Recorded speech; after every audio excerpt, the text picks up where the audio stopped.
name is Alec McMillon, and you're listening to University of Chicago Public Policy Podcasts.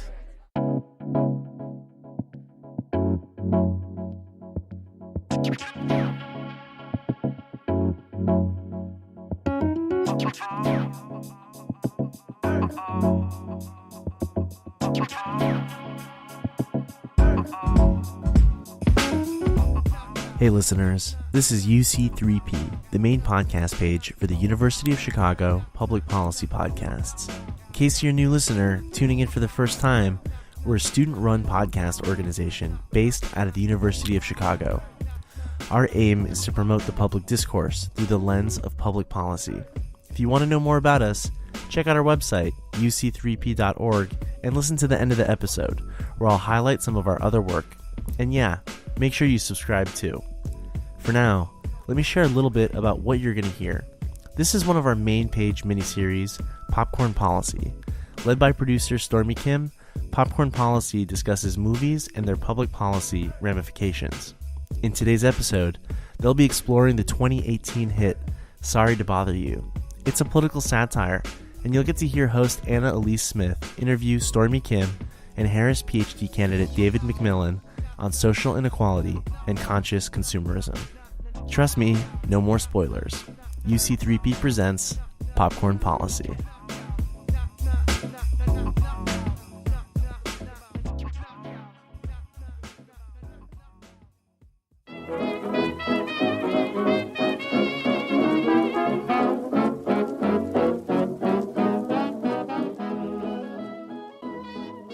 Hello listeners, and welcome to Popcorn Policy, where each episode we will discuss public policy through the lens of the silver screen.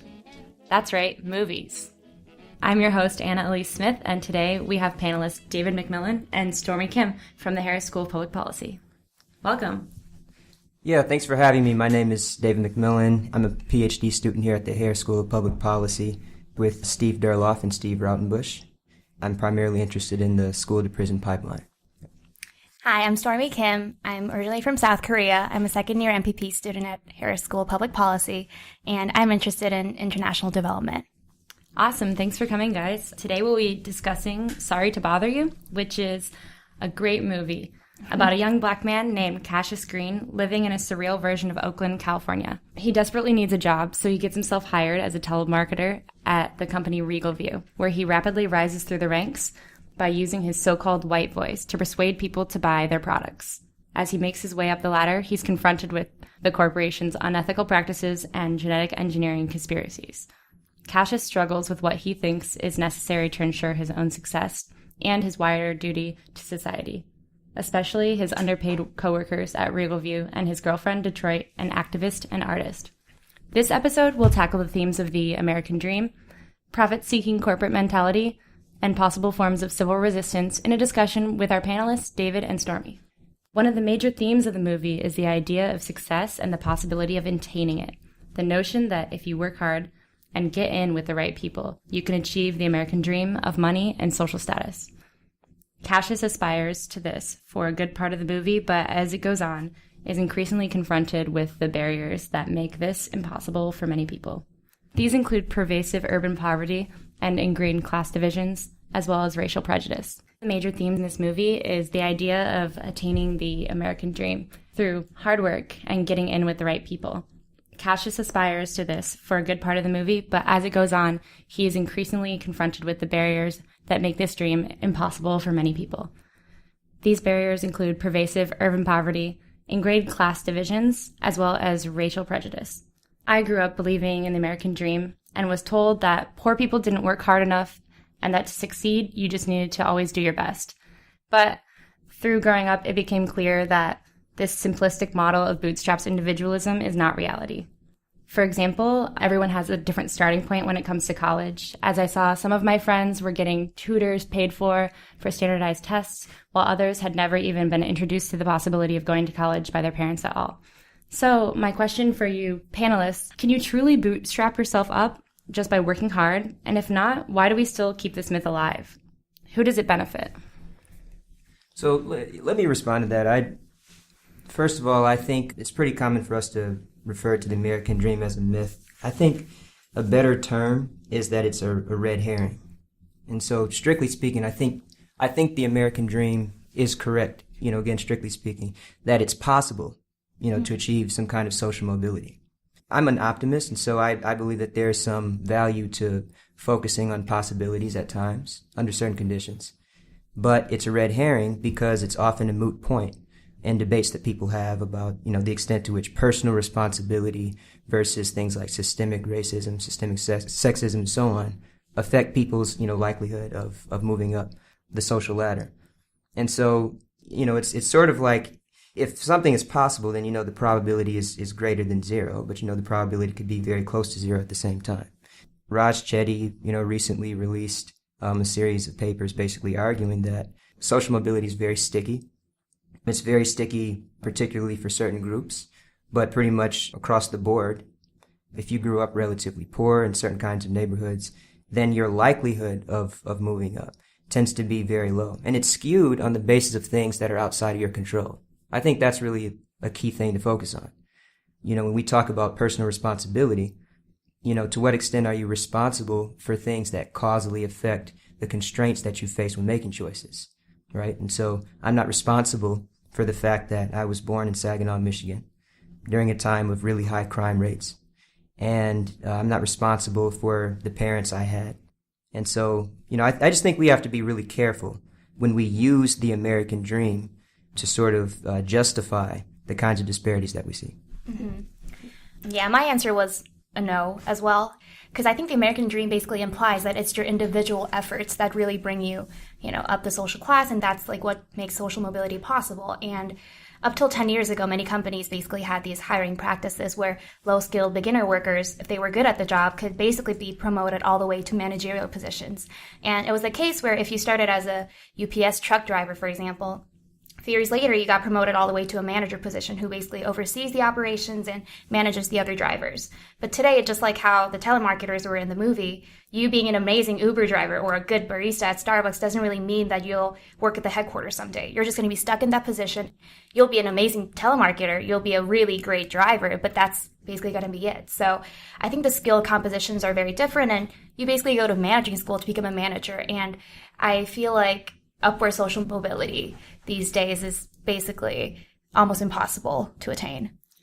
Yeah, thank you guys for that. David, I really liked what you said about probability. I think the movie kind of highlights that as Cassius actually rises to the ranks and gets to work on the top floor, but nobody else does that he knows, and the majority of people are being negatively impacted by those practices with pay and things like that. Right. So thanks, guys. Even in America, the land of the free, we've seen that something as fundamental as the right to vote has been complicated, if not completely taken away by some U.S. citizens. Voter ID laws have created barriers to voting, especially for minority groups in the South, while people convicted of felonies have been disenfranchised outright. Do you have any comments on that? Well, so I was really shocked to hear about the voter registration debacle in North Dakota, where a large portion of Native Americans basically couldn't vote because they lacked a street address. And the fact that the decision to require a street address was made a month before Election Day clearly shows what the Republican Party's intentions were. But I am also hopeful in a sense that this case received a lot of media coverage, and through social media, people were able to protest against the Supreme Court's decision. And thanks to many activists and NGOs, North Dakota experienced the highest voter turnout of Native Americans for the midterm elections in 2018. So the fact that we are more aware of these issues, I think, is the first step, and we're basically seeking a lot of creative ways to combat social injustice or discrimination, and the fact that this is happening indicate that we will have better representation in not only just the government, but also in business, education, and many other platforms of society. So in that sense, I'm a little hopeful. I'm glad you brought up the idea of hope, because I think that's one reason that people even try to focus on the American dream at all anymore. Mm-hmm. As an African American who grew up in the black church, the idea of hope really resonates with me in a certain way, because I sort of come from a long line of people and peers who, in many respects, did not really have much evidence that should justify their hope or their faith. And yet, in the absence of that evidence, the faith still had to be there, not only to preserve, our mental health, but just to keep pushing forward. But that's not enough, right? It's not enough. We also need to keep the fight alive. I always, appreciate some level of optimism. I can see that Florida is also changing in some of these respects. About, what is it, like 1 million people are now going to be able to get the right to vote, people who were previously felons. So on some level, some of these things are being reversed. But, again, we just really have to keep pushing forward as hard as we can.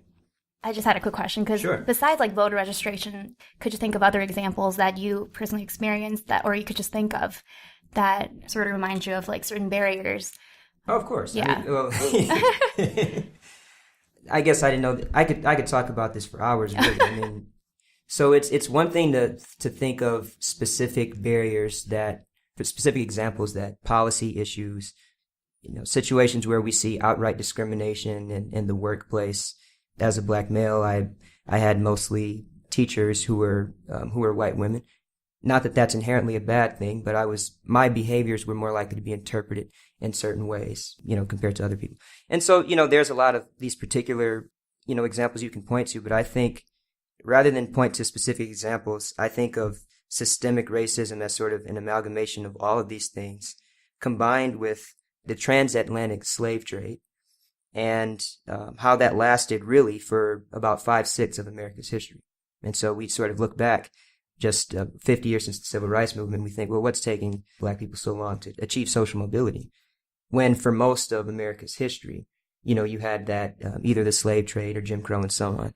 And most importantly, these things are path dependent, right? They're state dependent.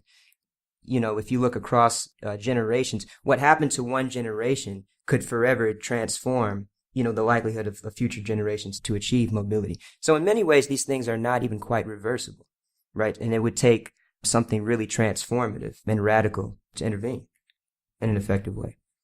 Yeah, definitely. Thank you, guys.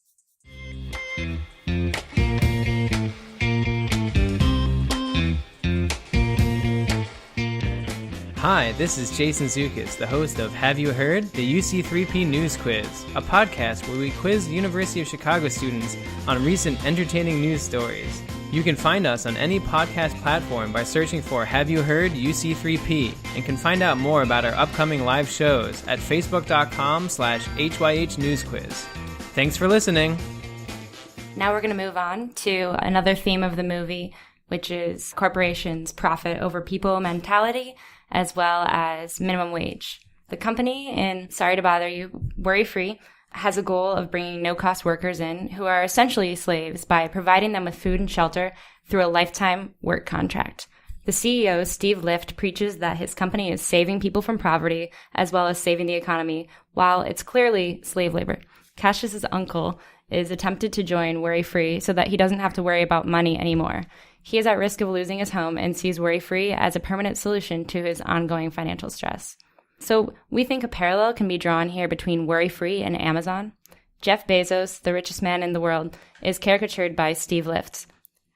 A hot, fresh new company emerges to save the economy, and the public, swept away by its extravagant promises and astronomical profits, doesn't think to question the morality of what the company is doing. In particular, there's a common mindset that a rising tide lifts all boats. There's been a lot of talk about how if the Amazon headquarters were to come to Chicago, it would bring millions of dollars and create well-paying jobs for everyone. But that isn't the case. A lot of the employees at the Amazon headquarters would be brought in from elsewhere, with some reports estimating that 85% of employees at an Amazon headquarters would be given to people that already have tech jobs just in different locations. I think it's fair to say that not everyone would benefit from Amazon's presence. More importantly, those who will lose from Amazon's presence are more likely to be low-skilled, marginalized workers. After public protests and strikes by underpaid workers, Amazon has agreed to raise their minimum wage to $15 an hour, while pledging to lobby for a higher federal minimum wage, which is still set at $7.25. So urban poverty is a real and pressing issue. A report by the Heartland Alliance found that in 2015, 30% of Chicago's residents were considered to be in poverty or in extreme poverty. This shapes so many aspects of their lives. People are struggling to make student loan payments, living on food stamps and other government assistance, and in many cases, don't have a stable roof over their heads. There's a prevalent argument that this is because many employers just don't pay their workers enough to live on. All that is to say, what do you think of the minimum wage situation in the United States? Would increasing minimum wage, in fact, improve low-wage workers' standard of living?